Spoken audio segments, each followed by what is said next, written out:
What's up guys, welcome to the channel. As you can see, I got the cat eye behind me, and in today's video we're going to be going over 5 ways you can make your body lifted truck look 100 times better than it does now.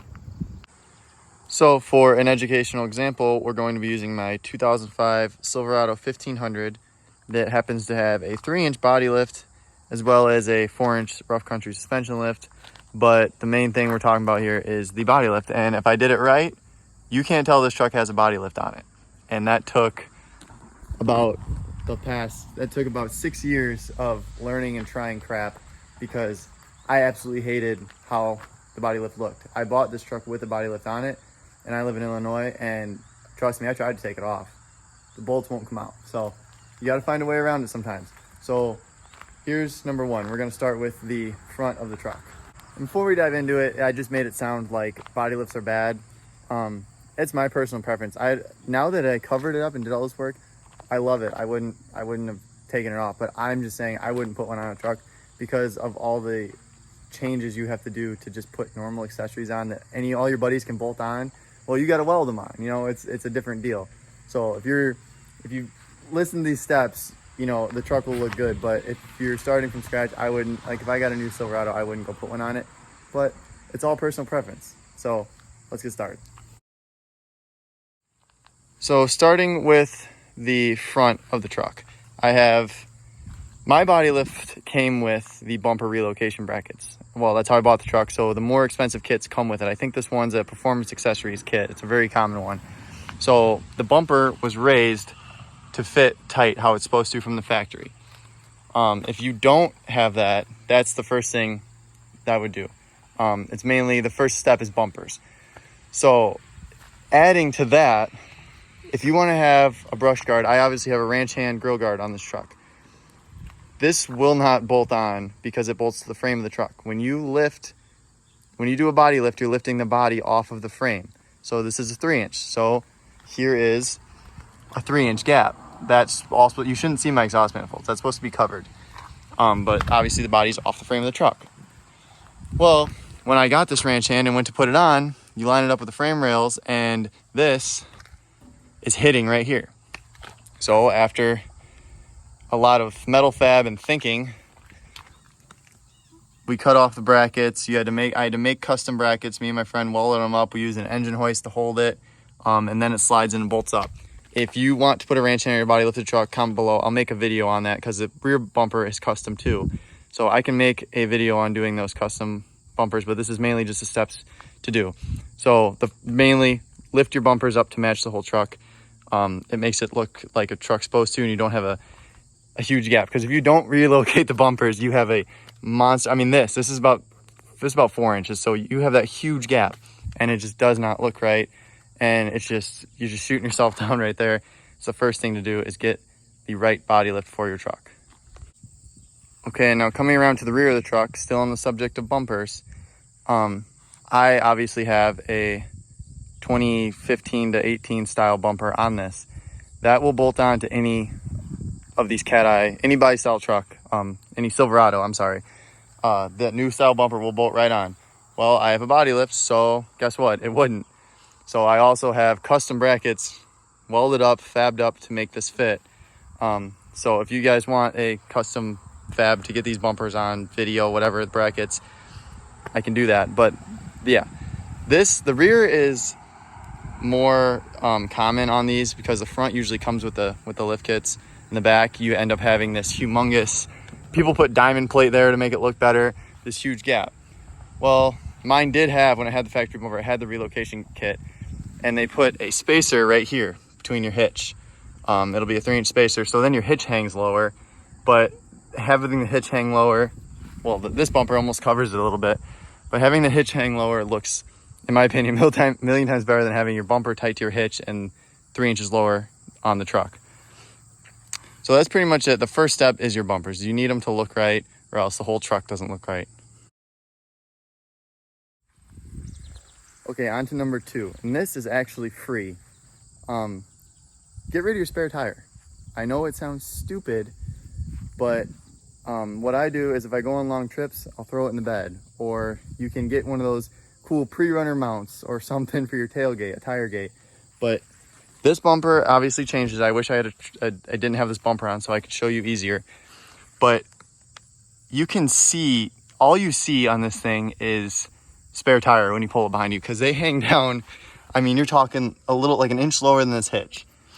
So that was the first thing I did when I got it. All you could see when you pulled behind me was just tire. So I got rid of that. And like I said, long trips or whatever, throw it in the bed. If you're driving around town and you're in, you know, a 10-minute radius, call your dad to bring you your spare tire if you get a flat, or get towing insurance. You know, it's worth it. It looks way better. But that's number 2. Well, we're still on the subject of the rear of the truck. One of probably the second thing I did when I first got it was the exhaust. And you're probably like, why do you need to change your exhaust for a lift kit? Well, your exhaust is hung from hangers on your frame rails. So when you lift the body up, the exhaust stays where it originally is, believe it or not. So I have duals on here now. This is the exact setup I got. I had the shop do. I think I can get under here and show you. But I'll tell you first, what you do, you can leave your factory exhaust. I'm not saying you got to go put true duals on it, cut your cats off and do all this stuff. All you need to do is go to exhaust shop or do it yourself if you have the tools. Is cut a section of pipe out, 2 foot, 3 foot, and have them put a 3-inch bend up. So that's what I had done. I had the muffler cut out and just replaced with a piece of pipe going up. And then your factory exhaust will sit right where it's supposed to. Let me show you. Obviously tight to the bottom of the bed. That's as tight as you can get it. But before, I mean, if I would have had the exhaust on and then did the body lift, the top of the exhaust would be here, and it just hangs down and looks ridiculous. And it gives you an excuse to cut your muffler off, because if you have a 5.3, you should cut your muffler off. Beyond the point. Okay, and time for number 4. A very, very, very obvious one is running boards. So I currently, now that I had them off for a while, but I have amp steps on this. I'm not saying go put amp steps on your body lifted truck. I honestly wish I wouldn't have, but I got them used for a good deal. Because you have to notch out the frame, the middle body mount. It's not a big deal. You just gotta notch a little bit out and it'll go up tight. But it obviously, these look super clean, like they should, because that's what they're designed to. They tuck up tight. But if you have the factory chrome tube style running boards, like my truck had, I think that's what they come from the factory. If you get the steps, they're mounted to the frame. So when you lift the body up, all you see is the step is just a mile from the truck. It looks really weird. But also if you get, so what you need is body mounted steps. You can get these, you can get the, there's, I think NFAB makes them, a style of step that mounts to the inner rocker of the truck. You just can't get frame mounted ones because of where they're gonna sit, obviously. Unless you can cut them and do modifications, you can weld them up 3 inches higher. It's just mainly something with the steps. And then if you get the body mounted steps, they also cover the frame. So if you look at the side profile of my truck, sun might blind you guys a little bit. Let me get lower. So you can see a little bit of the frame poking out. If you don't have steps at all, it's just, you see the whole frame rail. It's kind of weird and it doesn't look right. So I recommend the body mounted steps just because it makes the whole truck look better. And then you still have a step to get in, you know, if you need steps, just that's the style that you need to get if you have a body lifted truck. The amps are just, it's just a plus that they're power steps. So yeah, it actually, everyone says my truck looks like it just looks like a normal 2500 because of how the frame's taller and you can't see the frame because it's hidden behind the steps. Okay, and last but not least, probably the second cheapest thing besides the free thing, cutting off your spare tire, or not cutting, I had to cut mine off, you probably won't have to, is gap guards. I don't have them on the front because hopefully one day this truck has headers and I'm fine with you seeing them. But the back, you can get a normal gap guard is just what it's called, and it's a piece of material, rubber, that you screw into the bedside, and it hangs over the gap from the bed and the frame where all your little hockey pucks are to lift the truck up. Well, what I figured out, I tried it, and I'm glad I did it, is my truck specifically, but I know they make it for every truck. Rough Country makes a wheel well liner. Well, that wheel well liner is supposed to have that bottom flap to cover your frame. Well, on a body lifted truck, this is covering the gap. So, I mean, all through high school, I had friends making fun of me because they could see each other through my truck. You can see all the way to the other side because this is a huge gap. These look like you just have a nice wheel well liner in here, but yeah, that's actually covering the gap. So that's the second cheapest, and probably this, I should have done this in a different order because that's the first thing I would get, besides doing, well, everything, yeah. It's just, that's the cheap. They're about $100. They were $100 for this truck, and I think they're right around that for every single truck. You can get them for your F-150, Tundras, GMC, obviously, Dodges, everything, have them all. And Rough Country's a big name. So those were the best move for a gap guard. You can just get those other ones. Anything works, just cover that gap because it just stands out like a sore thumb.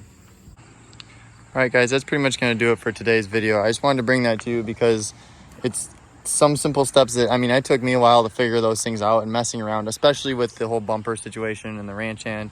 And like I said, if you guys need, if you're specifically trying to mount a ranch hand on your body lifted Cat Eye, or you want that new bumper style, but you have a body lift and you can't figure it out, I can totally make a video on what I did to make this work. It did require welding and metal fab, and I mean, if you got the skills to do it, do it. Because trust me, I think these things look sweet. So yeah, and like I also said, this is not just for Silverados. Your Ford, your Chevy, your GMC, Dodge, anything. These all are pretty much universal stuff that you can do to make them look better and run your body lift, because you'll always be bigger than that dude with the 6-inch Rough Country. If you crank it up, you still got a 3-inch body lift. So if you can hide it, it looks good. So, but yeah, that's pretty much going to do it for this video. Thank you guys for watching. If you enjoyed and this helped you out at all, please consider liking and subscribing. I really appreciate it. Follow me over on Instagram if you want to see more of the truck. I just put that lift on it, so there's a lot of stuff over there, and they see everything first. That'll be linked down in the description. Thank you and have a great day.